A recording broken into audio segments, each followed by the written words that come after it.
Баяғы жұмысының қорытындылары туралы тақырыбында баспасөз конференциясы өтуде. Қалаңыз спикерлермен таныстыруға рұқсат етіңіздер. Жұмамұрат Ақбота Серікқызы, Ақтөбе облысы бойынша сауда және тұтынушылар құқықтарын қорғау департаментінің бас маманы. Мұханова Алтынай Ерешова, Ұлттық тұтынушылар палатасының Ақтөбе облысы бойынша филиалының директоры. Алаңызға қош келдіңіздер. Ақбота Серікқызы, алғашқы сөзге өзіңіздер.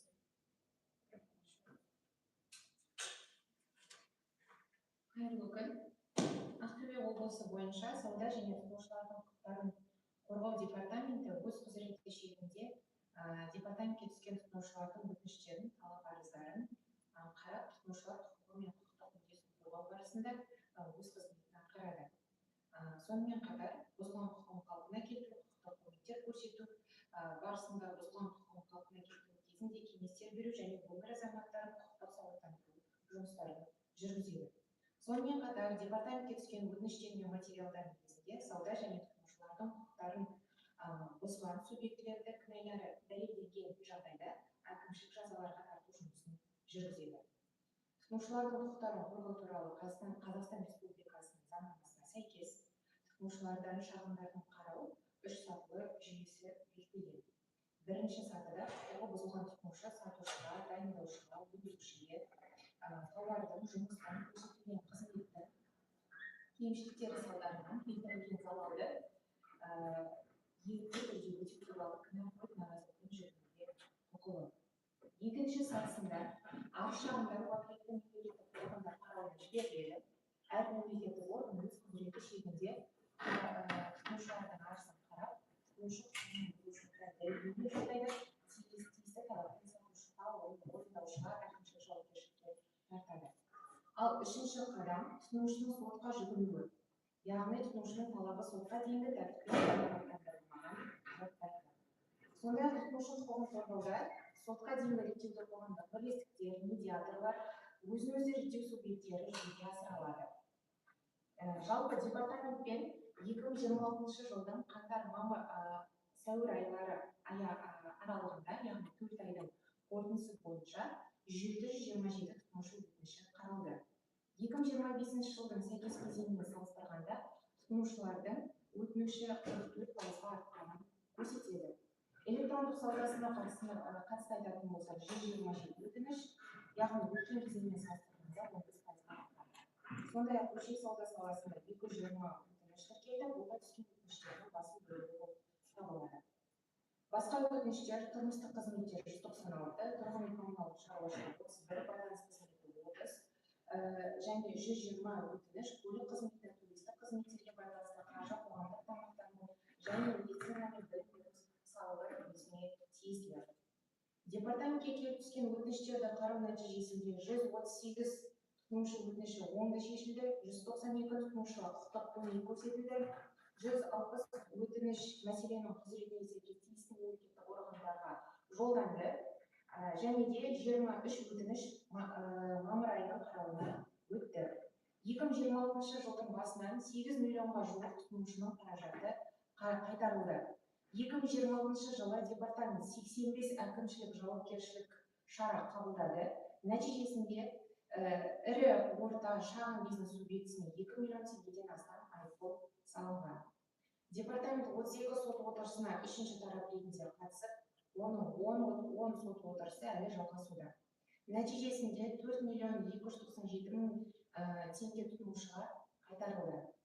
Департаментке туристік сапарларды ұйымдастыру бойынша міндеттемелердің орындамау фактілері бойынша 5-тен аса және одан да көп тұтынушылардан жүйелі түрде өтініштер келіп түсуде.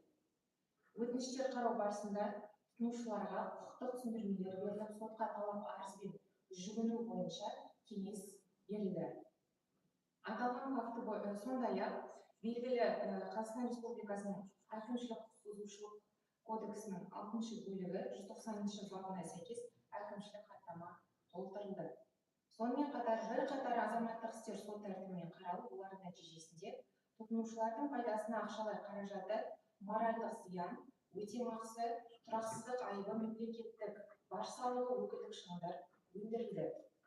Кейбір істер бойынша сот талқылаулары әлі жалғасуда. Жалпы осы туристік қызметке байланысты түскен жүйелі түрде түскен өтініш нәтижесі өтініш және алты сот талқылау нәтижесінде тұтынушыға 2 миллион теңгеден астам қаражатты қайтарылды. Департаментом с января по апрель 2026 года было рассмотрено 727 обращений потребителей. По сравнению с аналогичным периодом 2025 года количество обращений потребителей увеличилось на 44%. В сфере электронной торговли поступило 127 обращений, то есть по сравнению с предыдущим периодом увеличилось на 15%. Также в сфере розничной торговли было зарегистрировано 220 обращений, что является основной частью поступивших обращений. Другая часть поступивших обращений касалась сферы бытовых услуг, 196, ЖКХ, 301, услуги связи, 30, остальные 123 обращения относятся к сфере транспортных, туристических, финансовых, общественного питания, медицинских и образовательных услуг. По результатам рассмотрения 138 обращений решены положительно. 192 потребителям оказана правовая помощь. 160 обращений направлены в уполномоченные органы, из них 23 обращения на рассмотрение в следующем месяце. С начала 2026 года возвращены денежные средства потребителям на сумму более 8 миллионов тенге. В текущем году департаментом были привлечены к административной ответственности 5 крупных, 7 средних и 73 субъекта малого бизнеса с наложением штрафов в сфере торговли и защиты прав потребителей. Департамент принял участие в судебных заседаниях, в 32 судебных заседания в качестве третьего лица, из них по 10 судебные разбирательства продолжаются. В пользу потребителей возвращено 4 миллиона тенге. Также в адрес департамента систематически поступают обращения от 5 и более потребителей по фактам неисполнения обязательств при организации туристических поездок. В ходе рассмотрения обращения потребителям даны правовые разъяснения, разъяснены порядок подачи исковых заявлений в суд. Также по одному факту составлен административный протокол по части 6 статьи 190 КПК. Ряд гражданских дел рассмотрен в судебном порядке, по результатам которых в пользу потребителей взысканы денежные средства, компенсация морального вреда, неустойка, госпошлина и представительские расходы. По отдельным делам судебные разбирательства продолжаются. Всего по результатам рассмотрения 5 обращений и 6 судебных разбирательств потребителей возвращены и взысканы денежные средства на общую сумму более 2 миллионов тенге. Назарларыңыз. Рахмет. Алдымен ерекше келесі сөзге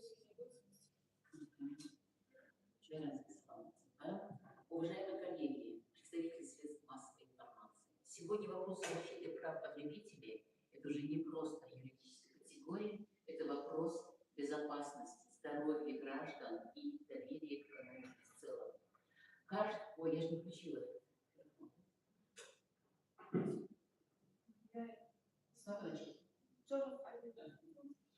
Каждый из нас ежедневно выступает в роли потребителя, приобретая продукты питания, получая медицинские, образовательные, транспортные и иные услуги.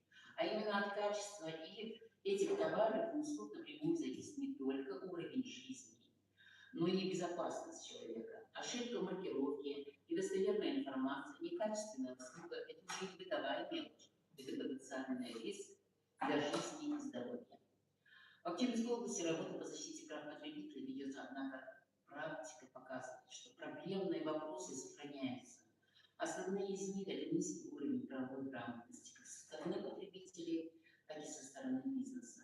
Формальный подход к соблюдению законодательства и недостаточный уровень преподавательской работы. При этом важно понимать, защита прав потребителей – это не борьба с бизнесом, это формирование цивилизованного рынка, где предприниматель работает честно, а потребитель чувствует себя защищенным. И здесь важны не только слова, но и реальные результаты. Так, только за первый квартал 2026 года нами в пользу потребителей взыскано более 8 миллионов тенге. Из них 4 миллиона тенге за непоставленный срок товара по решению суда. 600 тысяч тенге неустойка за несвоевременный возврат денежных средств. 100 тысяч тенге компенсация морального вреда по данной категории спора. 630 тысяч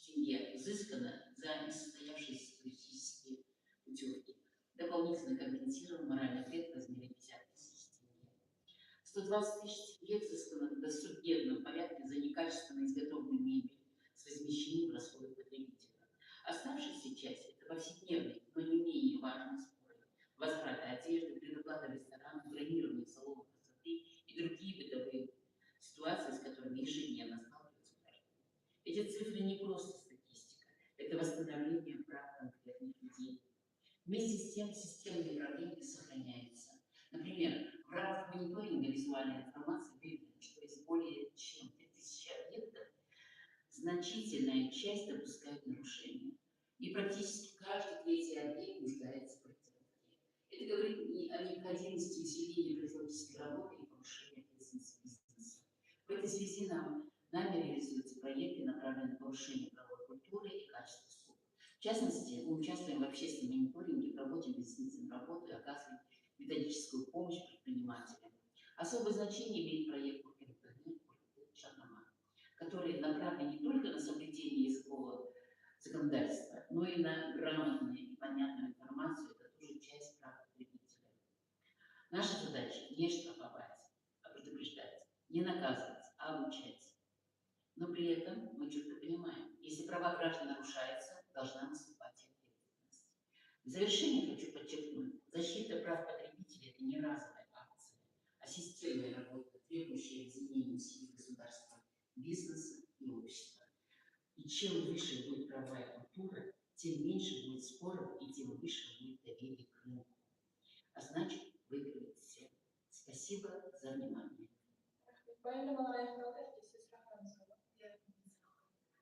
Туристік агенттіктегі проблема туралы айтып бересіз бе?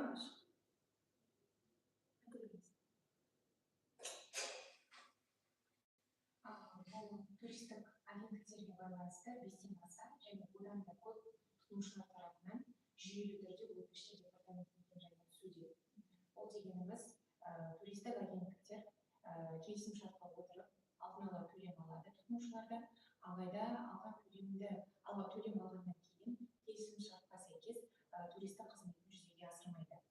Яғни ұшақ алдында бір күн қалған уақытта немесе 2 күн 3 күн мерзімі, яғни өте қысқа мерзім уақыттың аралығында тұтынушының құқығын бұза отырып, тұтынушыға оған билеттік жағдайлар алынбағандығы және туроператормен келіспей қалғандығына байланысты немесе басқа елдегі белгілі бір саяси жағдайға байланысты бұл